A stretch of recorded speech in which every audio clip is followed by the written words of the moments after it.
All right.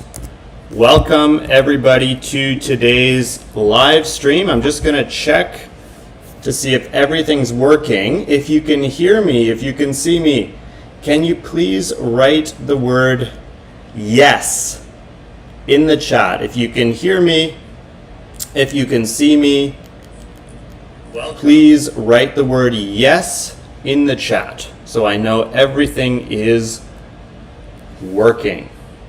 If you can see me, if you can hear me, just let me know in the chat. All right. Looks like things are working here. I had an issue with the stream, but it looks like I've fixed it. So we're just going to start in one moment. Thank you for your patience, guys. Just going to make sure everything's working here. All right. So, wow, great to see you guys. Let me know, where are you joining from? Which country are you joining me from? I'm in Canada, Vancouver, Canada, on the west coast of Canada. Let me know in the chat where you're from. Istanbul. Fantastic. I've never been to Istanbul. I'd love to go.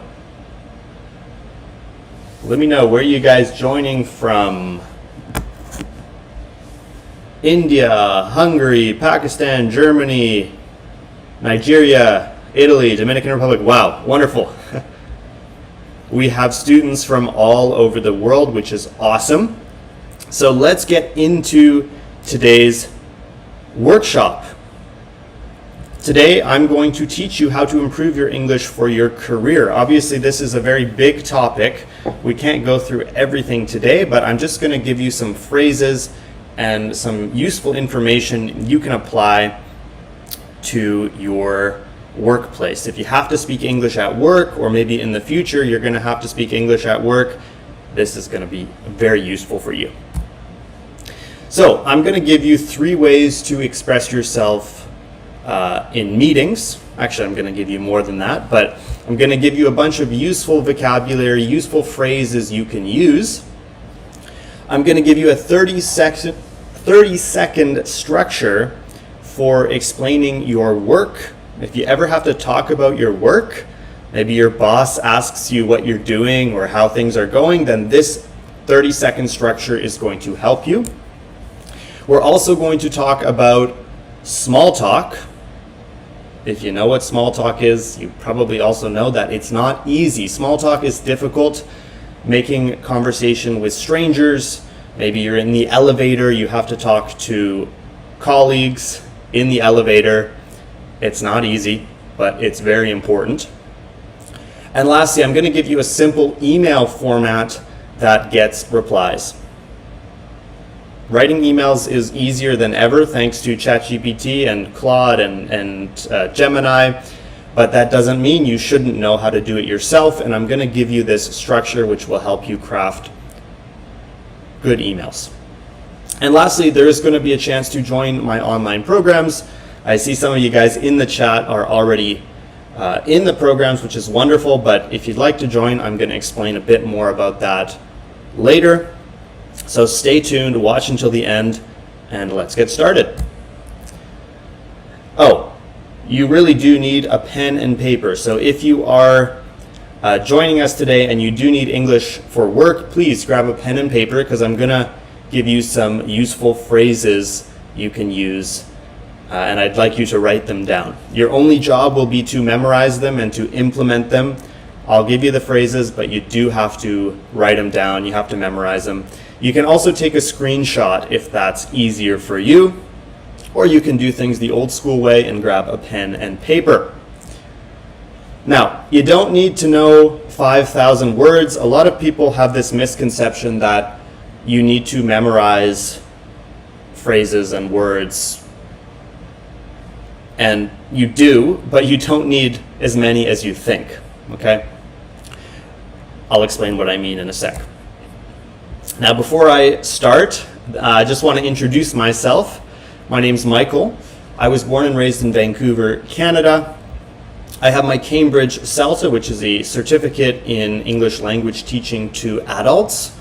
I have over 5 million followers online, on YouTube, on Instagram, on TikTok, on Facebook. So if you're one of them, I know most of you guys here are subscribed. Thank you so much for your support. It truly means the world to me. If you aren't yet subscribed, make sure to subscribe to English at the Ready here on YouTube if you want to improve your English fluency. And lastly, I've helped over 3,000 students in our online programs. So I don't just teach on YouTube or Instagram or TikTok. Obviously, those are great platforms to teach and to spread knowledge and education. But at the end of the day, if you want to become fluent in a language, you actually have to speak that language. You're not going to become fluent just by watching videos, okay? You're not going to become fluent by watching YouTube, by watching Netflix, by watching, listening to podcasts. You're going to become fluent by speaking, and that's exactly what we do in our programs, and I'll talk more about those later. So let's talk about speaking in meetings. Again, please grab a pen and paper because I'm going to introduce some new vocabulary to you. Let's talk about starting to speak. Okay? So, sometimes you might need to interrupt the flow of a conversation in order to share what you have to say. Obviously, you don't want to interrupt too often, and you don't want to do it in a rude way, but if you want to be more polite, you could say, "Sorry, can I jump in here?" "Sorry, can I jump in here?" Okay, to jump in is a phrasal verb, which means to enter a conversation, to jump into a conversation. Can I add something to that? Can I add something to that? Before we move on, just one thing. Before we move on, just one thing. I'd like to come back to that. I'd like to come back to that. You might also hear the word to circle back. To circle back, that's another very common one. You can use this one as well. I'd like to circle back to that, or I'd like to come back to that. I have a thought. I have an idea. I have something I'd like to add. I'll go after Maria or whoever's speaking. I'll share that after. I'll go after. Can I say something about the timeline? Can I say something about the timeline? Building on what Alex said, right? Building on something means adding to something. Building on it. It's always a good idea to agree. That's a good way to find common ground, right? You want to agree and then you can add your point. That's a good point. And I'd add, ... Same here. And one more thing. Okay, so you're agreeing and then you're adding something. People are more likely to be receptive to what you have to say if you agree with them and you show them that you actually think they have good ideas. Now, answering difficult questions. I know this is a topic that a lot of you find difficult. If somebody asks you a question and you don't know the answer, you first want to do what we call buying time, where you give yourself a moment to think about the answer. You buy time. That's a good question. Let me think for a second. That's a good question. Let me think for a second. Give me a moment to get this right. Give me a moment to get this right. Give me a moment to get this right. You can also ask for clarification, just to check you're asking about XYZ. Just to check you're asking about XYZ. Do you mean X or Y? Do you mean the budget or the timeline? And lastly, you can defer. To defer is a verb, which means to push something off. Sometimes you need to defer if you genuinely don't have the answer to a question. You can say, "Can I come back to you after the call?" Can I come back to you after the call? Can I come back to you after the call? I'll send you the numbers this afternoon, or I'll follow up with you this afternoon. Disagreeing.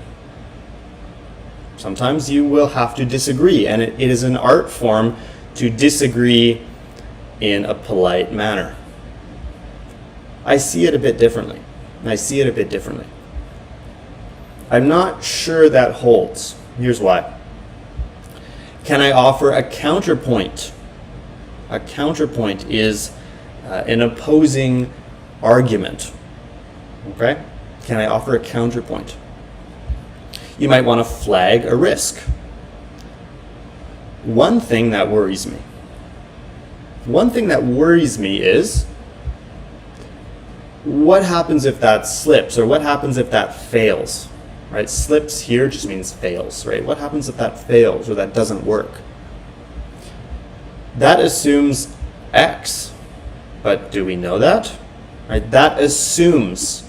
When we assume something, we're operating under an assumption. We think we know something, but it depends on that one thing, right? That assumes X. For example, if you say, let's go sailing tomorrow, or let's go swimming tomorrow, let's go to the beach, right? That's a good idea, but that assumes that it will be sunny, right? That assumes it'll be sunny. If it rains, we have to change our plans. Sometimes you just have to say no. I can't take that on this month. I can't take that on this month. Not by Friday. Wednesday after, yes. Not by Friday, but Wednesday after, yes. I'd have to drop something. Which one? If you're too busy and you can't take on everything, you might have to drop something. To drop something means to not do it. For example, oh, I gotta drop that, I don't have time. And lastly, when you don't understand something, you can ask for a repeat, right? Sorry, I missed the last part. Could you say that again? You can ask people to speak more slowly. A bit slower if you don't mind. Can you take me through that again? And lastly, you can check your understanding. Let me repeat that back. Did I get that right? There's no shame in asking for clarification. There's nothing wrong, if you don't understand something, there's nothing wrong with wanting to be sure by asking for clarification. Okay? Don't feel ashamed if you have to ask. Native speakers speak very quickly. Sometimes it's not even easy for native speakers to understand other native speakers, especially, British accent, American accent, and different accents, right? People speak quickly. If you don't understand something, it's better to be safe than sorry. So please, don't feel bad about asking for clarification. Okay, let's move on to number 2, talking about work. Before we move on, I want you to answer a question I have here in the chat. Do you speak English at work? I'm actually curious to know. We have about 170 of you guys watching, so welcome. It's wonderful, but let me know, do you actually speak English at work, or do you have to use English at work? Let me know in the chat. Do you use English at work? Do you have to speak English at work?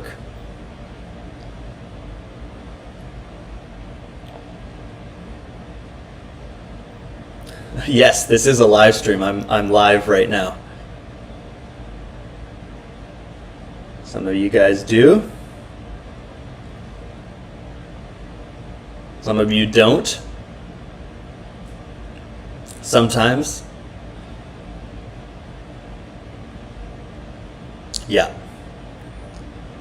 100%. By work, I mean your career, your workplace, right? Do you speak English with your colleagues? Do you speak English with your boss? Yeah.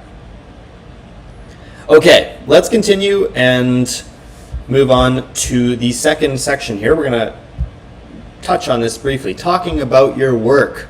Okay, let's say your boss asks you, what did you do today? Or what's the status of this? What can you say? I'm going to give you a 30-second structure. You start with what happened. You go to why it matters, where it is, and what you need. This last one is quite important. What you need is what we call a call to action. So you're asking for action, you're clarifying the next steps. Let me explain. What happened? I finished the customer survey. Okay, I finished the customer survey. Why it matters?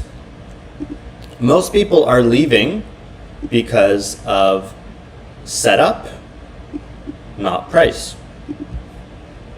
Where it is, the results are written up and shared with the team. They're shared with the team. That's where it is. And lastly, what you need. I need 30 minutes with you next week to go through what we change. If there's one thing you take away from this structure, it's this last one. You always need to be as clear as possible about what you need. In American and British, also Canadian as well, English-speaking workplace culture, we value clarity. You don't want anybody guessing what you need. You want to be as clear as possible and as direct as possible. I know in some cultures there's a tendency to be more indirect, but in English-speaking cultures we're normally quite direct with our language, especially when it comes to the next steps. So take a screenshot of this structure, and I'll give you a few seconds to do that. Okay. Use clear language. Yeah. So one tendency I notice, a lot of students think that sounding more advanced just means using bigger words and longer sentences. And yes, sometimes this can be true. Obviously, you want to continually expand your vocabulary, but sometimes it's better to be simple, right? Instead of saying we are currently in the process of implementing, be as direct as possible. Just say we're building. Right? We're building. There's no need to use a convoluted structure like this. Due to the fact that, because I would like to request your assistance regarding, could you please help me with? At this point in time, right now, we will endeavor to finalize the deliverable. We'll finish it. If you read an American or British email, you'll notice that they are not very formal in this sense. They use clear language, short words, direct speech, and that surprises a lot of students. A lot of students think that, to be, as I said, to be more advanced or to sound more professional, you just have to use bigger words, longer sentences, and that's not true. Be as direct as possible. I know in some cultures there's a tendency to be indirect, so this will feel a bit weird, but there's nothing wrong with being direct. You still have to be polite, but again, being direct, being to the point is valuable. It's valued highly in English-speaking workplace culture. Now, transitioning, opening a conversation, right? There are three things here. The structure, three things. I'll keep this short. I'll keep this brief. 2 points. First, second last. You have the structure. Okay? That's the first one. The second is, and lastly, closing, to summarize, to recap. So the one thing to take away is, these are all transitions. Again, you want to be as direct as possible. You want to be as organized, as logical as possible, because we value efficiency in English-speaking workplace culture. We're very efficient.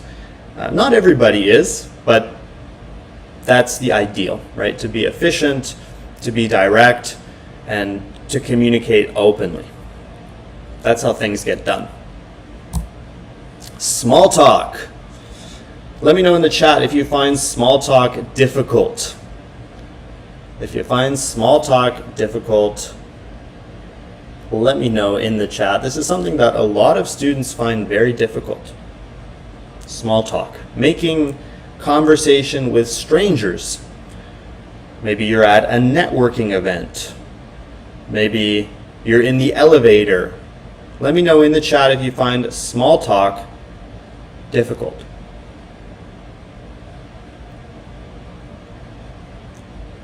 Yeah. Lots of you guys find it difficult. It's not easy. Even for native speakers. A lot of native speakers don't like small talk. I used to not like small talk, but I recognized it as a necessary evil. It's not evil, but it's something that you need to be good at if you want to form connections with people and build relationships. Yeah.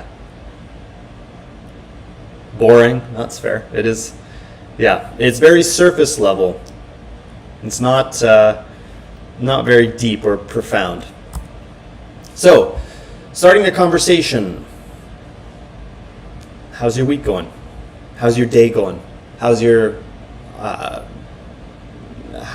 are things going, right? How was your weekend? How's the weather where you are? How's the weather where you are? Are you working from home today? Are you working from home today? How was your weekend, right? On Monday, on Friday, you could say, any plans for the weekend? Any plans for the weekend? If you've met somebody before and you're starting another conversation with them, you could follow up on something that you previously discussed. How did the launch end up going? How did the meeting end up going? How did the interview end up going?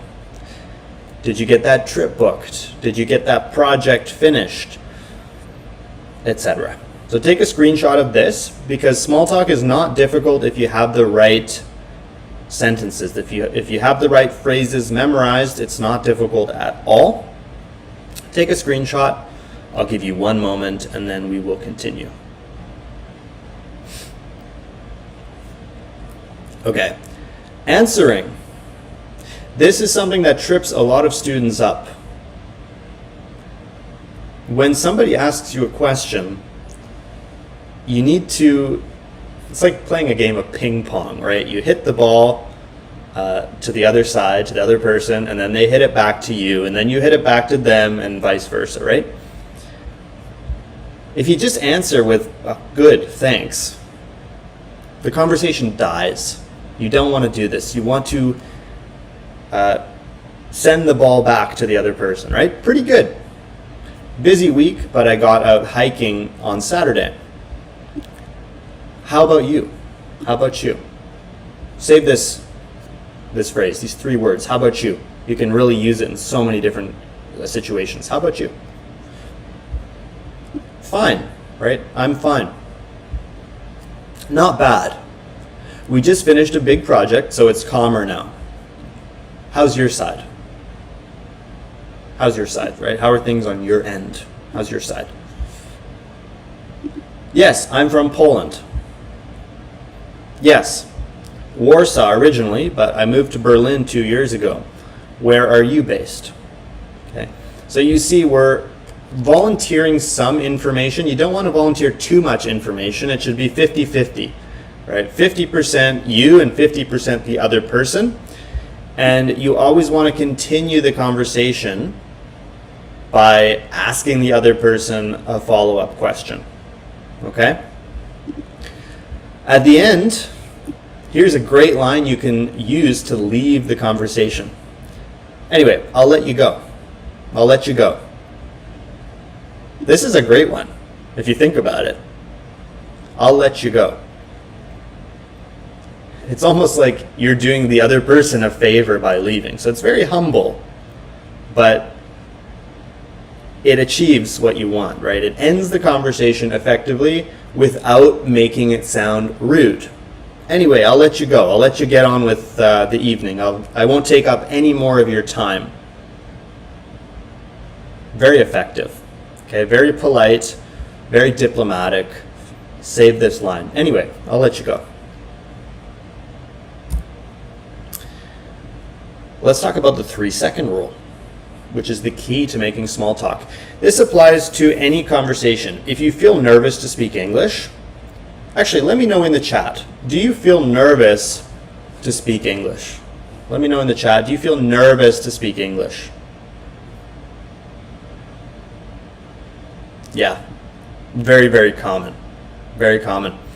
If you feel nervous to speak English, you need the 3-second rule. You see a person, and you have 3 seconds to start a conversation with them. Don't overthink. It doesn't matter what you say. You have 3 seconds to open your mouth and to get into a conversation with that person. Of course, there are some times when you need to think before you speak, but at a networking event or in the elevator, open your mouth within 3 seconds, say something simple about the weather, basic conversation starters like we saw earlier. And once you're in the conversation, it's easier. It's just about breaking the ice. Breaking the ice is the hardest part. Once you've broken the ice and you're in the conversation, things flow. It's easier,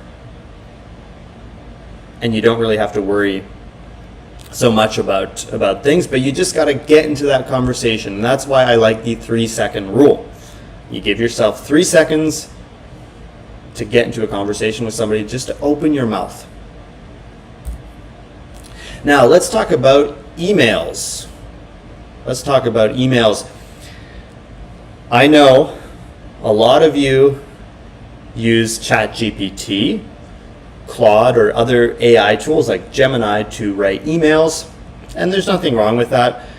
People can tell, just so you know, people can tell if you're using ChatGPT or Claude to write emails. Make of that what you will, but it's obvious to many people. So I always advocate for writing your own emails. And there's a simple way to do this. There's a simple structure. You have a subject, you ask something, or you present information, you explain why, and then again, a follow-up, a call to action. As we discussed earlier, you need a call to action. You need to provide next steps, right? Otherwise, there's no point in sending an email if you haven't provided any follow-up steps. Or you have to share what you want in the email, what you want to do. So this is a very typical English email. You'll see this in American workplace culture. You'll see this in British English workplace culture. The subject is very concise.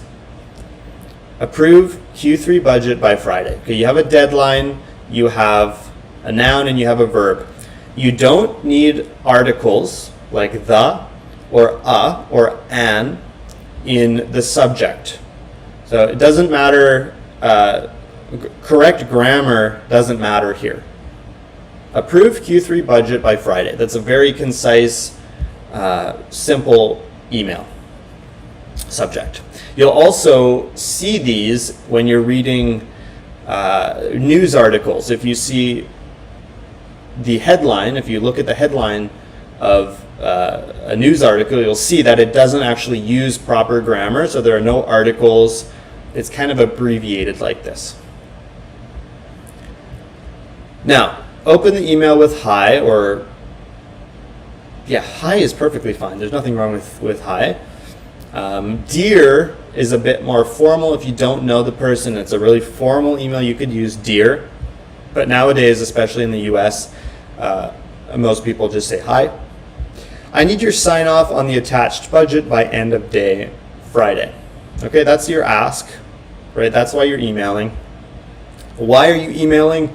Well, these are the numbers from our call on the 6th with your headcount edits already in. Finance closes month end on Monday. Again, abbreviated, short, simple, right? This is a very, very typical email that you'll see if you communicate with American colleagues or British colleagues or Canadian colleagues. And lastly, your call to action. The approval link is below. If something looks wrong, reply by Thursday and I'll fix it the same day. Obviously, you would also sign your name. You could say best wishes, best, or just your name, like Michael, right? So very, very typical email. Another one. Training moves to the 19th. New date inside. Okay, new date inside. We're not saying there is a new date inside. We're saying new date inside. We're not saying the training. We're just saying training. You're presenting the news or the reason you're emailing. Hi, Anna. The training session won't happen on the 12th. The new date is Thursday the 19th. Same time and room. Why? The trainer's flight was canceled and there was no seat before Wednesday. I should have booked her a day earlier. And what's your call to action here? I've sent a new invite and told the 8 people who registered. If the 19th doesn't work for your team, tell me by Friday and I'll look at the following week. Okay? Very standard, typical email. Sounding more confident. Dear Sir / Madam, I am writing to inform you. Sounds a bit old-fashioned, sounds a bit stuffy. I wouldn't phrase it like this. I would keep it simple. Hi Sarah, quick update on the report. Sorry to bother you again. It's like you're asking for forgiveness. Sorry to bother you again. Keep it simple, keep it confident. Following up on this, any update? Let me know your thoughts whenever. Again, not very assertive, not very confident. Could you please confirm by Thursday? You're setting a clear deadline and you are doing it politely, right? Could you please is a very, very polite way of requesting something. I was wondering if you might possibly be able to. Okay, very, very convoluted. It's very polite, but it sounds almost a bit over the top. So I would be more direct. I would say, could you please? Could you please? Could you please? Again, perfect way to make a request. Could you please? Could you please do this? Could you please do that? Please find attached herewith. A very formal, very old-fashioned. Don't say this. Just keep it simple. I've attached the file. Okay? Getting a reply. Many people are afraid of following up. They think that they're bothering people. They think that they're being rude or they're being intrusive. But if you need information, if something is critical, there's nothing wrong with following up. Don't be afraid to follow up. Of course, there's a limit to how much you should follow up, but following up 1 or 2 times is not a problem at all. The reality is people get a lot of emails. They probably just forgot and they would appreciate a little reminder. So if you want to nudge someone, a nudge is like a push. You're pushing somebody, you're nudging them a little bit. You can say, just bringing this back to the top of your inbox. Okay, your email inbox is where you see all your emails. It's called your inbox. Just bringing this back to the top of your inbox. Checking in on this. Is Friday still realistic? Checking in on this. Checking in on this.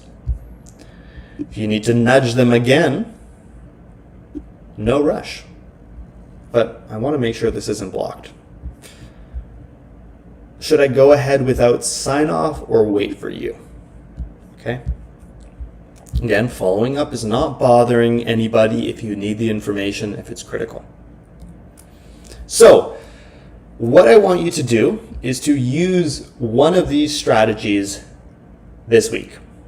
If you use English at work, and I know many of you do, listening to me teach you, listening to this live stream is great, and thank you all for being here, but you actually have to implement this into the real world, right? If you're not using these strategies in conversation, if you're not practicing, you're not going to improve. So take the phrases we learned. This recording will be available later on YouTube, so you can watch the recording later. And you can also, again, take screenshots of the video of the strategies, just so you have them there for reference. A lot of students actually, and this is something I teach inside our programs, if you have meetings on Zoom, if you ever have a meeting on Zoom, print out some of these phrases, like phrases for meetings we talked about earlier. Print out a sheet or write out a sheet of these phrases and have them next to you, next to your computer, so you can easily look at them. It's a very simple strategy, but it's actually quite effective. So, we're going to get into some questions in a moment, but before we do that, I want to introduce to you our online programs, because as I said before, studying English on YouTube, on Netflix, through podcasts can help you, but it's not enough. You actually need to speak. So if you would like to study English with me, if you want live speaking practice, if you want real feedback and correction, and you want to learn using methods that have helped 3,000 other students, then I'm inviting you to apply. You can go to the description of this video and you can click the link. I'll get you to fill out a very short form. I'll ask you a couple questions about your English, and then I'll match you with the best study plan. We have options for every budget, and we have options for every amount of time you spend, right? Some programs need a bit more time, like 3 to 5 hours a week. Others are good with 1 hour. It's enough to study just 1 hour a week. It really depends on your time, how much you want to invest, and obviously your level of English as well.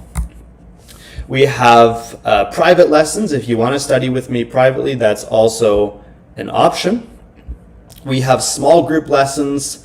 We have study resources. We have 120 video lessons. We have an amazing community. I know some of you guys are in the community. Chris, welcome. It's nice to see you here. A lot of you guys are watching. I know you're in the program, so I'll see you later today or tomorrow in class. You can also, if you're preparing for the IELTS or the TOEFL exam, we also have programs for that. It really depends on your needs. So again, click the link in the description below, englishattheready.com/start, and submit an application to study with me, and you'll get more information about the programs. Again, we have classes on Zoom every week, on the weekend, during the week as well, and we have a community. We have a place where you can practice speaking English, you can learn English from me, you can ask questions, you can view other members on the map, and you can go through the 12-week study course we have as well. We've helped 3,000 students over the last 3 years, and we have amazing students in the program who have seen a tremendous improvement in their English. So I'd love to help you as well. Again, click the link in the description below to apply and to find the best program for you. You can fill out the application, which is a short form, which will ask you questions about your level, your goals, and your availability. It takes 3 minutes at most. If we can help you, we'll send you more information about the options, and then you can get started. You can start today. I'm actually giving classes later today and tomorrow, but you need to apply, so click the link in the description below to learn more.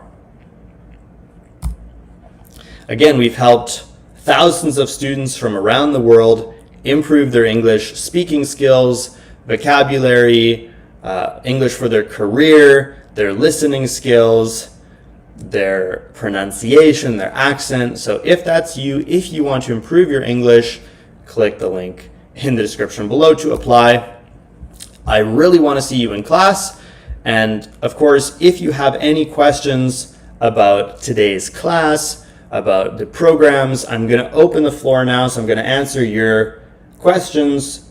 Just answer or ask your questions in the chat below.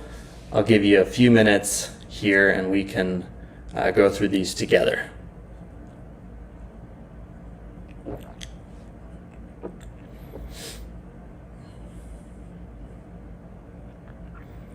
What's the cost? We have programs for different budgets. So again, you can fill out the application form and you'll see all the options available to you.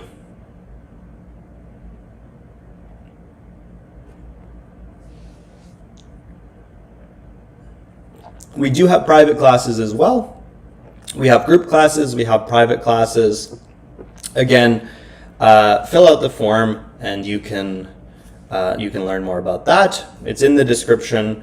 I'll also put it here in the chat. Yes, I am from Canada, from Vancouver, Canada, on the west coast of Canada. If you've ever been to Canada, you know Vancouver is probably one of the most beautiful cities in Canada. Again, the englishattheready.com/start. You can also find the link in the description of this live.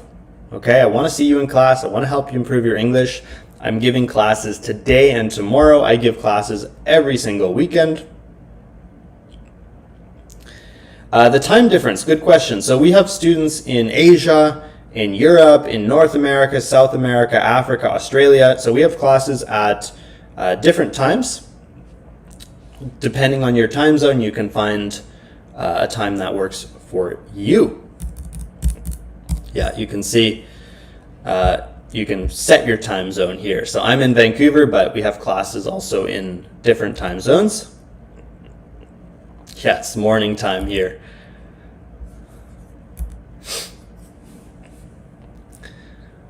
Just go to the chat, or rather the description of this live, and click the link. You can learn more about the programs there. You can submit an application. Eduardo, yes. Good to see you here. Eduardo is in the community. Eduardo, you've made big progress over the last couple of years on your English, and it's been a pleasure to work with you.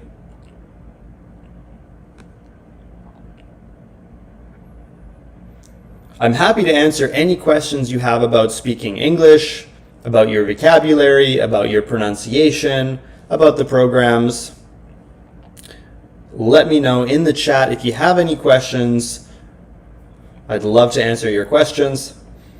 Do I have offline classes? No, I don't. We only do online classes in Vancouver. Sometimes we've done in-person workshops, like last August we did a live workshop here in Vancouver, but yeah, mostly we just do online classes.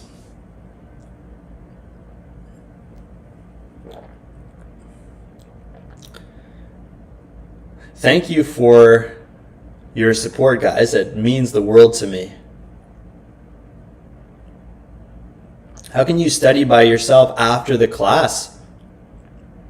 As I said, go through the video. The recording of this lecture will be posted on YouTube.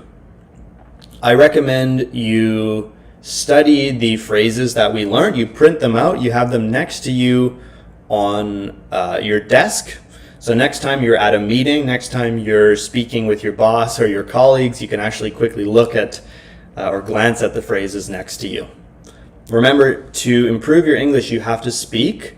It's not enough just to listen. It's not enough to watch movies. You actually have to take what you learn and apply it to a conversation. Do I recommend learning English in English? Yes. If you can understand 50% of what I say in my videos, then you should absolutely be learning English in English. If you're a total beginner, like you're at the A1 level, then it's probably best to start with a teacher or to start with resources in your language. But once you're at the A2 level or the B1, the B2 level, then I absolutely recommend learning English in English because it's the most natural way to learn. If you think about how a child learns their first language, they learn it entirely in that language. So it's a very natural way to learn, and you will pick up a lot of different nuances and meanings that you wouldn't have otherwise if you were learning in another language. So yes, I do recommend learning English in English.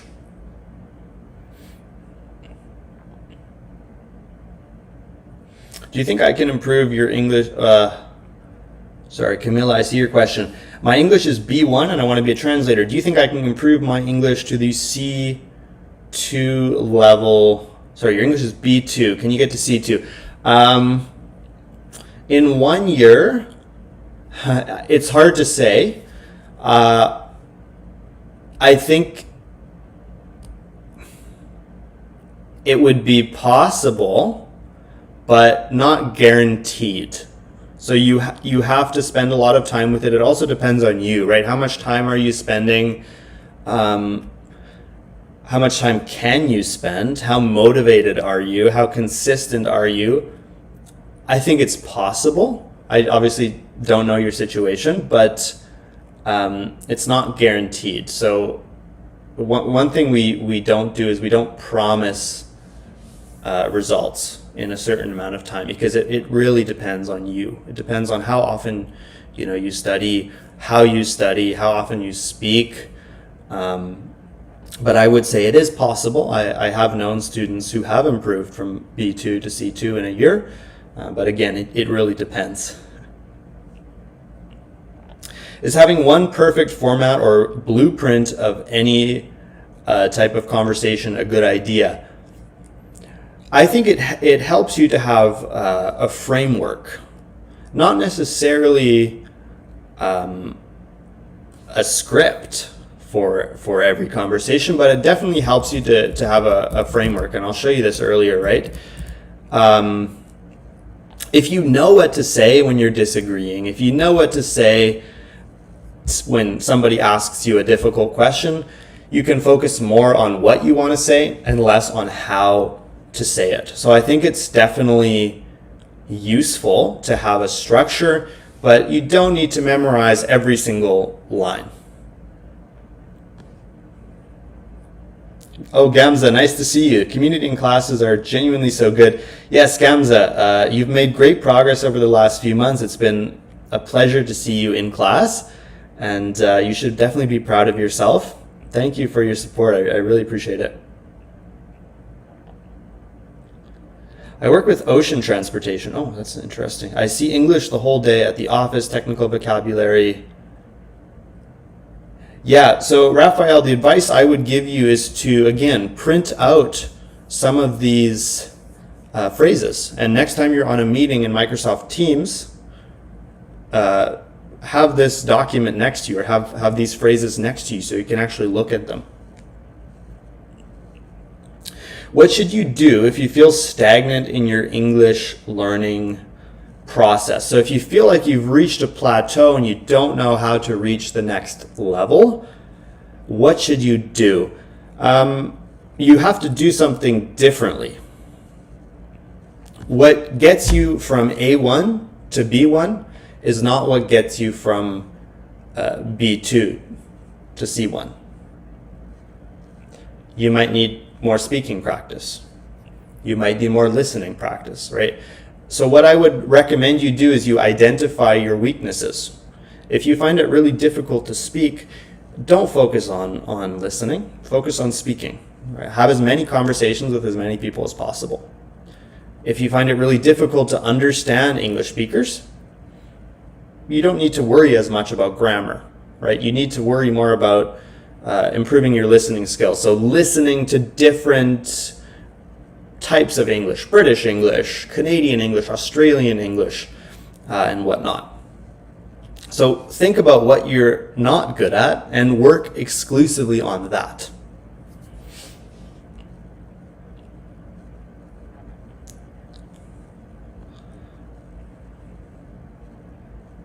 Wonderful. It's truly fantastic to see so many of you guys from all over the world.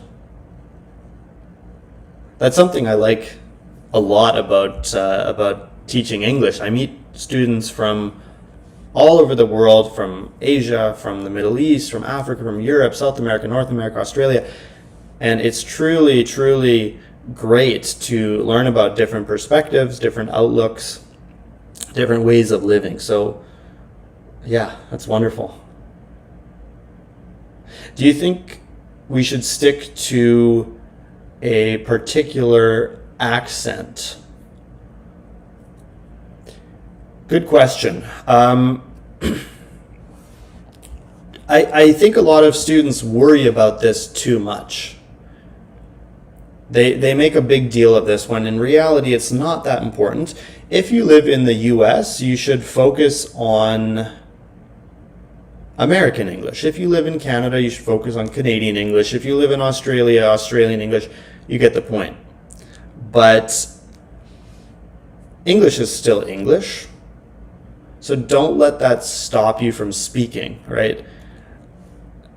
If you're given two pronunciations and you're given the choice to choose between the British and the American pronunciation, you can make that decision, right? If you're in the US, then choose the American way of speaking.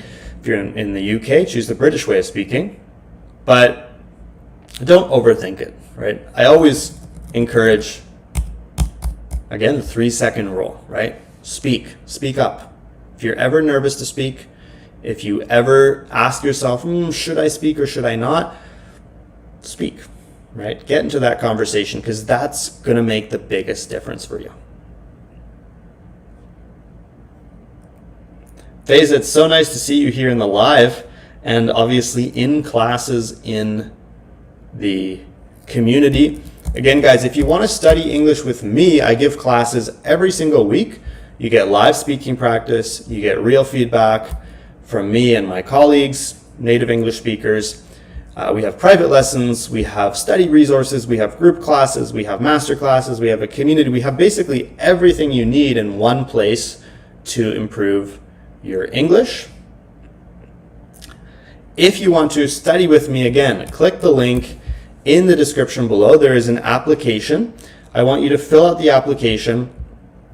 There's going to be a few questions about your level, your goals, and then I'm going to send you more information about the best program for you. And then once you're ready to register, you can register and study with me in class. Again, we have classes every single week on Zoom. We've helped thousands of students around the world improve their English, and I really want to help you too, whether you're improving your English for work, for daily life, whether you need to improve your accent, your pronunciation, your grammar, your speaking, your vocabulary, or your listening. So click the link in the description.